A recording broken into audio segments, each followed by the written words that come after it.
নমস্কার, দিনবার্তায় আপনাদের স্বাগত। আমি জয়দীপ। এখনকার বিস্তারিত।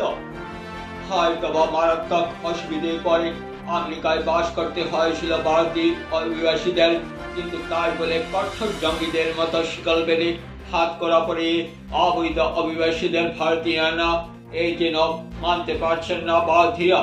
আমেরিকা সরকার নিকৃষ্ট মানসিকতার পরিচয়, নিন্দার জল বইছে সর্বত্র। বরাক উপত্যকার শ্রীভূমি জেলায় আজ প্রতিবাদে মুখর হয়ে ওঠেন জেলা কংগ্রেসের পদাধিকারীরা। ইন্দিরা ভবনে আয়োজিত সাংবাদিক ডেকে এনে আমেরিকা সরকারের হিন্দি প্রবৃত্তির আচরণের জন্য নিন্দা ও ধিক্কার জানান জেলা কংগ্রেসের প্রত্যেক কর্মীরা। জেলা কংগ্রেসের সভাপতি রজত চক্রবর্তী চঞ্চলা ভাষায় কি বললেন মিডিয়ার সামনে তা শুনে নেওয়া যাক। উল্লেখ, এই অমানবিক ঘটনার পরিপ্রেক্ষিতে দফায় দফায় সরগরমের লোকসভা রাজ্যসভার অধিবেশন মুলতবি রাখতে হয়। নির্লজ্জকামী অপমানজনক একটা ঘটনা ঘটেছে ইউনাইটেড স্টেট অফ আমেরিকার পক্ষ থেকে।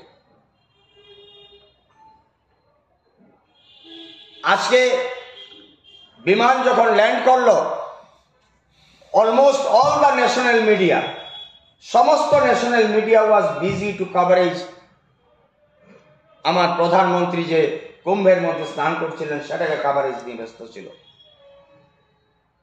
আমার এই ভারতের 105 জন মানুষ, যাদেরকে হাতে হাত করি, কোমরে জঞ্জির দিয়ে যাদেরকে এখানে নিয়ে আসা হলো, এটা কি 140 কোটি ভারতবর্ষের মানুষের অপমান নয়? এটা কি ভারতবর্ষের অপমান নয়? তো এই ব্যাপারে আজকে লোকসভা সেশন চলছে।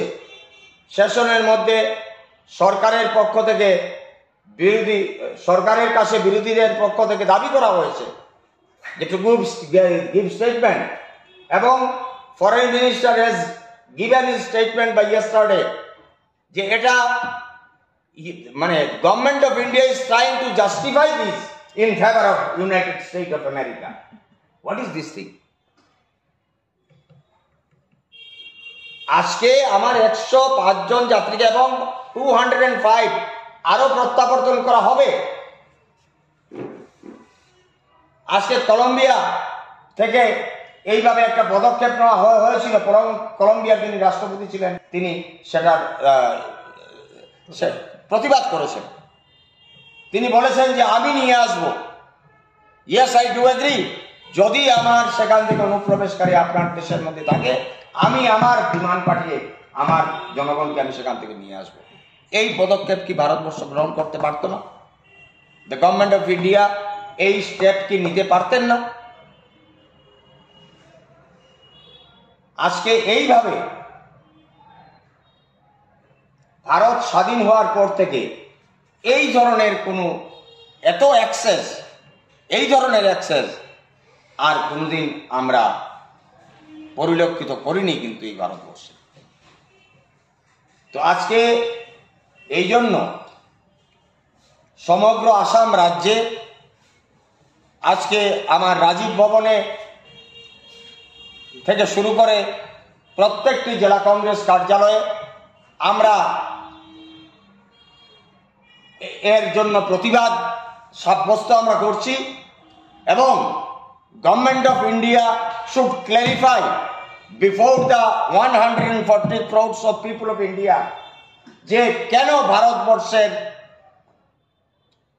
আমি মনে করি এবং আমরা মনে করি এই ভারতবর্ষকে ব্রিটিশ সাম্রাজ্যবাদের থেকে যারা মুক্ত করেছেন, স্বাধীনতা আন্দোলন করেছেন, হাজার হাজার লক্ষ লক্ষ যারা স্বাধীনতা সংগ্রামী, এই ভারতবর্ষের যারা বিগত দিনের প্রধানমন্ত্রী ছিলেন, ভারতবর্ষের যারা রাষ্ট্রপতি ছিলেন, তাদের প্রত্যেককে অপমান করা হয়েছে বলে আমরা মনে করি, আমরা যারা কংগ্রেস করি। আজকে কোনো স্টেটমেন্ট নেই। সরকারি দল যেটা রয়েছে, not even any statement from the end of chief minister of Assam,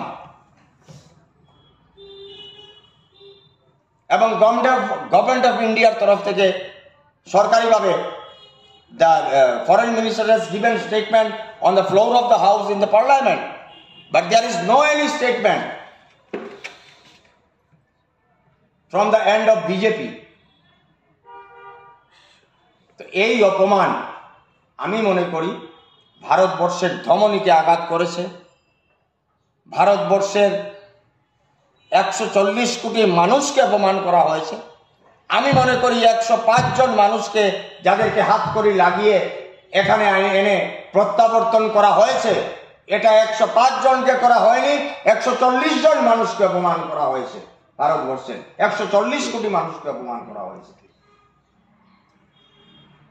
তা এর সঠিক জবাব আমরা Bharatiya Janata Party as well as prime minister of India এবং বিদেশ মন্ত্রী থেকে আমরা আশা করব যে তারা এটার স্পষ্টীকরণ অতি শীঘ্রই তারা দেবেন।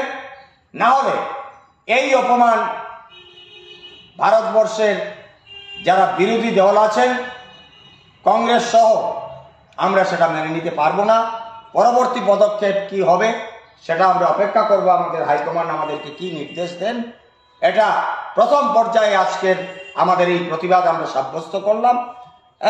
এবং এই ধরনের ঘটনা যদি আর কন্টিনিউ হয়, if government of India seriously যদি এটা টেক আপ না করেন, তাহলে